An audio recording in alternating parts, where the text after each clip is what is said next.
Welcome to The Cycle of Rebirth from On Nature and The Purifications by Empedocles, Vegetarian, Part 2 of 2 on Words of Wisdom.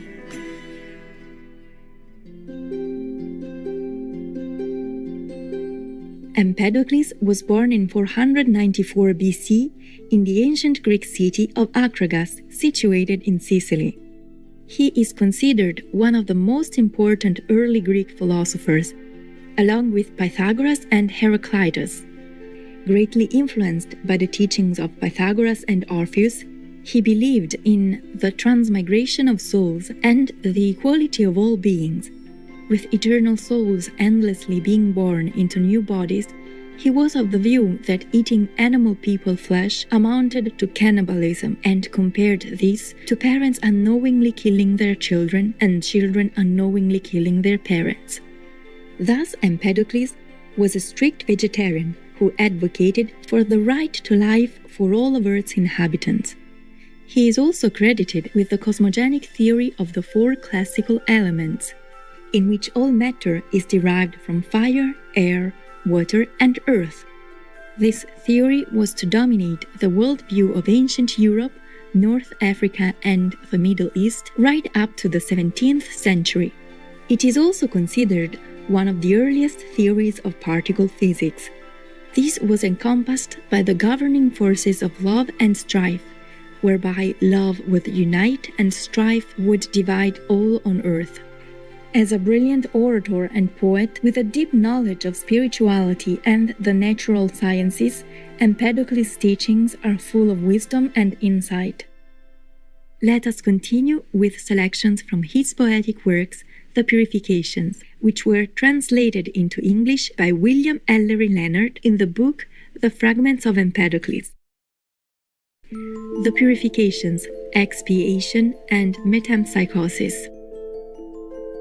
There is a word of fate, an old decree, and everlasting of the gods, made fast with ample oaths, that whosoever of those far spirits, with their lot of age-long life, do foul their limbs with slaughter in offense, or swear forsworn, as failing of their pledge, shall wander thrice 10,000 weary years far from the blessed, and be born through time in various shapes of mortal kind, which change ever and ever troublous paths of life. For now air hunts them onward to the sea, now the wild sea disgorges them on land, now earth will spew toward beams of radiant sun, whence he will toss them back to whirling air.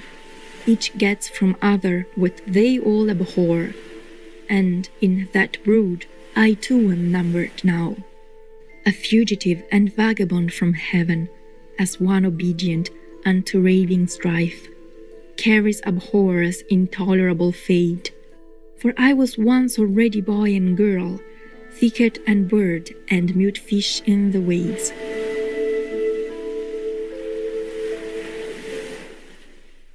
This earth of ours, I wept and wailed, beholding the strange place. From what large honor and what height of bliss am I here fallen to move with mortal kind? This vale of tears, a joyless land, where slaughter and grudge, and troops of dooms besides, where shriveled diseases and obscene decays, and labors burdened with the water jars, do wander down the dismal meads or plains of bane. There was Earth Mother, there the far-peering maiden of the sun, and bloody quarrel and grave-eyed harmony, and there was fair and foul, and speed and late, black-haired confusion and sweet maiden sure, growth and decay, and sleep and roused from sleep, action and rest, and glory many-crowned, and filth, and silence and prevailing voice. O mortal kind, O ye poor sons of grief, from such contentions and such sighings sprung. The changing forms. For from the living he the dead did make, their forms exchanging. All things does nature change, enwrapping souls in unfamiliar tunics of the flesh. The worthiest dwellings for the souls of men, when 'tis their lot to live in forms of brutes, are tawny lions, those great beasts that sleep couched on the black earth up the mountainside. But when in forms of beautiful plumed trees they live, the bays are worthiest for souls. The Golden Age. Nor unto them was any Aris god, nor Kidimos, nor Zeus, the king of gods, nor Kronos, nor Poseidon then, but only Aphrodite queen, whom they with holy gifts were wont to appease, with painted images of living things, with costly unguents of rich fragrancy, with gentle sacrifice of taintless myrrh, with fragrant fumes of frankincense, of old pouring libations out upon the ground with blood. Of many bulls was ever an altar stained, but among men 'twas sacrilege most vile to revolve or steal life and eat the goodly limbs. The sage. Was one among them there, a supreme man of vastest knowledge, gainer of large wealth, of understanding, and chief master-wise, of diverse works of skill and wisdom all. For whensoever he sought with scope and reach of understanding, then 'twas his to view readily each and everything that ever in 10 or 20 human ages throve. Those days. All things were tame and gentle toward men, all beasts and birds, and friendship's flame blew fair.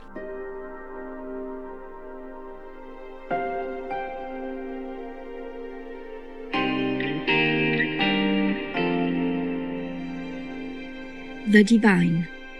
For since, O Muse undying, thou could deign to give for these our paltry human cares a gateway to thy soul, O now much more Calliope of the beautiful dear voice, be near me now, beseeching, whilst I speak, excelling thoughts about the blessed gods. O well with him who has secured his wealth of thoughts divine. O wretched he whose care is shadowy speculation on the gods. We may not bring it near us with our eyes, we may not grasp it with our human hands, with neither hands nor eyes, those highways twain or two, whereby belief drops into minds of men. For 'tis adorned with never a man-like head, for from its back there swing no branching arms. It has no feet nor knees alert, but it lives, one holy mind, ineffable, alone, and with swift thoughts darts through the universe. But the wide law of all extends throughout broad rolling ether and the vast white sky.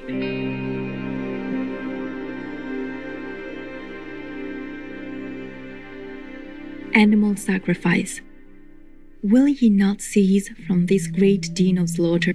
Will ye not see, unthinking as ye are, how ye rend one another unbeknown? The Father lifted for the stroke of death his own dear Son within a changed form, and slits his throat for sacrifice with prayers. A blinded fool! But the poor victims press, imploring their destroyers, yet not one but still is deaf to piteous moan and wail. Each slits the throat, and in his halls prepares a horrible repast. Thus too the son seizes the father, children the mother seize, and revolve or steal life and eat their own dear flesh, drawing the soul as water with the bronze. Ah, woe is me, that never a pitiless day destroyed me long ago, ere yet my lips did meditate this feeding's monstrous crime. Sin. Neither roofed halls of ages holding Zeus delighted, nor dire Hecate's venging house, scooping from fountains 5 with lasting bronze. Oh, fast from evil doing, since wildered by your evil doings huge, never shall ye free your life from heavy pains.